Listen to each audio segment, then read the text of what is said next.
어떤 문제에서 차를 구하라는 말은 단순히 빼라라는 의미가 아닙니다. 네.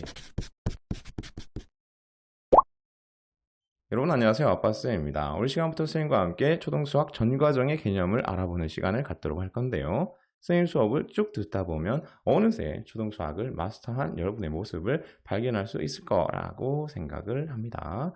그럼 첫 번째 시간 수학의 기초가 되는 더하기와 빼기에 대해서 알아보도록 할게요. 먼저 더하기입니다.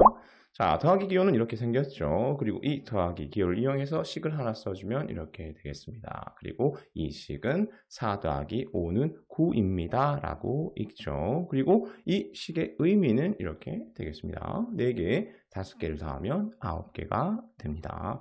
그림으로 한번 알아볼까요? 네, 4개에다가 5개를 더해주면 9개가 되겠죠. 자, 그런데 이 4 더하기 5는 9이다 라고 하는 식을 이렇게만 읽는 것은 아니죠. 맞아요. 합이라고 하는 말을 넣어서 4와 5의 합은 9입니다 라고 읽기도 해요. 그럼 여기에서 합은 무슨 말일까요?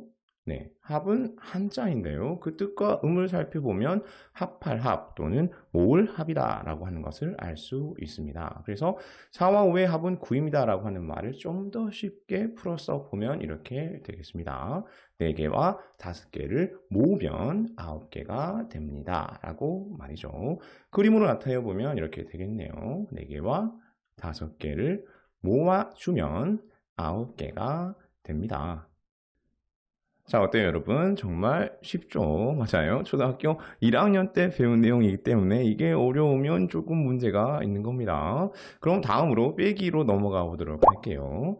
자, 더하기는 별 문제가 안 되는데 이 빼기라는 녀석이 여러분의 뒤통수를 좀 때릴 때가 있습니다. 그래서 지금부터는 좀 집중해서 들어주어야 돼요. 자, 이 빼기 기호를 이용해서 식을 하나 써보았습니다. 읽는 방법은 이렇게 되겠죠. 9 빼기 5는 4입니다. 그리고 이 식의 의미는 말 그대로 9개에서 5개를 빼면 4개가 남습니다가 되겠습니다. 그림으로 알아보면 이렇게 되겠죠. 9개에서 5개를 빼주면 4개가 남습니다.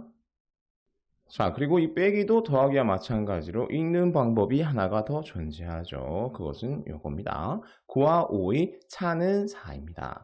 자, 여기에서 차가 무슨 의미일까요? 네, 차도 합과 마찬가지로 한자입니다. 그 뜻과 의미를 살펴보면 다를 차라는 것을 알 수 있어요. 그래서 9와 5의 차는 4입니다 라고 하는 말을 좀 더 쉬운 말로 바꿔 써주면 9개와 5개는 4개만큼 다릅니다. 4개만큼 차이가 납니다가 되겠습니다. 그림으로 알아볼게요. 9개와 5개는 4개만큼 차이가 나네요. 자, 이렇게 해서 빼기에 대한 설명도 끝났는데요. 몇몇 친구들이 선생님에게 이렇게 물어보는 소리가 들리는 것 같습니다. 아니, 선생님, 뺄셈 중요하다면서요. 이미 다 알고 있는 말을 왜 다시 하면서 뭐가 중요하다는 이야기예요? 자, 어떤 부분이 중요한지를 이야기하도록 하겠습니다. 여러분, 어떤 문제에서 차를 구하라는 말은 단순히 빼라라는 의미가 아닙니다. 네, 맞아요. 얼만큼 다른지, 얼만큼 차이가 나는지를 구하라는 말입니다. 그리고 그 차이를 구하는 방법이 빼기일 뿐인 것이죠. 자, 그럼 이 차를 구하라고 하는 말을 단순히 빼라라고 하는 말로 이해하면 안 되는 이유를 두 가지 문제를 풀어보면서 한번 알아보도록 하겠습니다. 자, 가와 나의 차를 구하도록 하겠습니다. 자, 가는 13 더하기 별이고요. 나는 2 더하기 별이에요. 어떻게 차를 구할 거예요? 자, 그렇지.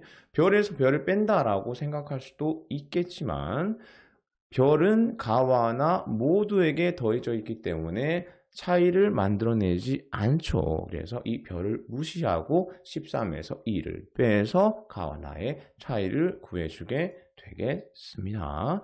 자, 그런데 이렇게 쉬운 문제는 거의 나오지가 않죠. 어떤 형태로 여러분을 이 차 가지고 혼란스럽게 하냐면, 자, 초등학교 4학년 때 나오는 이 도형의 각의 크기를 구하라고 하는 문제에서 여러분을 혼란스럽게 만듭니다.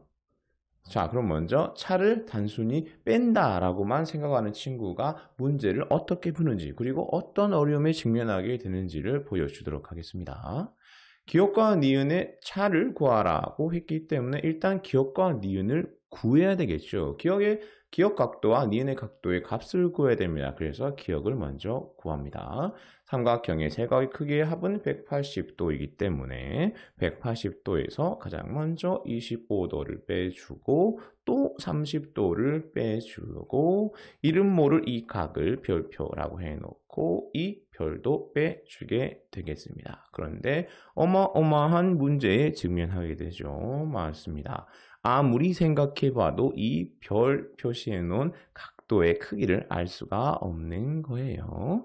자, 그래서 일단 기억은 놔두고요. 니은 값을 구하기 위해서 다음으로 넘어갑니다. 니은은 사각형의 합의 크기를 구해야 되겠네요. 사각형의 내각의 합은 360도이기 때문에 360에서 가장 먼저 130도를 빼주고 그리고 90도를 빼주고 다음 30도를 빼주고 마지막으로 별표로 만들어 놓았던 각도를 빼주고 또다시 절망에 빠지게 됩니다. 왜냐하면 어떻게 해도 이 별표 표시해 놓은 값을 알 수 없기 때문이죠.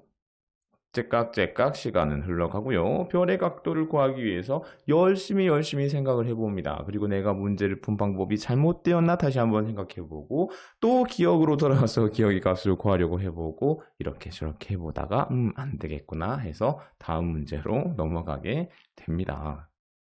자, 여러분 이러면 안 되겠죠. 그럼 다음으로 넘어와서 차를 단순히 뺀다라고 이해하지 않고 얼만큼 다른지, 얼만큼 차이 나는지를 구해라 라고 이해하고 있는 친구가 문제를 해결하는 방법을 알려주도록 하겠습니다. 자, 딱 봤을 때 기억과 니은에 둘 다 별이 들어가 있다라는 것을 파악하게 되죠. 그리고 이 별이라고 하는 녀석은 차이를 만들어내지 않는구나 라고 생각하고 간단하게 식을 정리할 것입니다. 그리고 이 125에서 110에서 차이가 난다라는 것을 알고 125에서 110을 빼게 되겠죠. 계산 결과는 15가 되겠습니다. 그래서 기억과 니은의 각도의 차가 15도가 된다라고 하는 것을 구해내죠. 이게 차를 단순히 빼라가 아니라 차이를 구해라, 얼만큼 다른지를 구해라 라고 이해하고 있는 친구의 풀이 방법이 되겠습니다.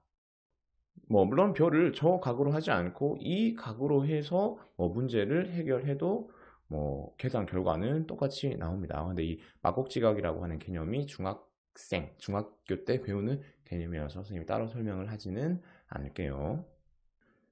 자, 여기까지 해서 더하기와 빼기에 대해서 한번 알아보았는데요. 마지막으로 한 번 더 강조하자면 차를 구하라고 하는 말은 단순히 빼라는 말이 아닙니다. 얼만큼 다른지, 얼만큼 차이가 나는지를 구하라는 말이고 그것을 구하는 방법이 빼기일 뿐입니다. 그럼 여기에서 마치도록 하겠습니다. 모두들 청출어람 하세요. 안녕.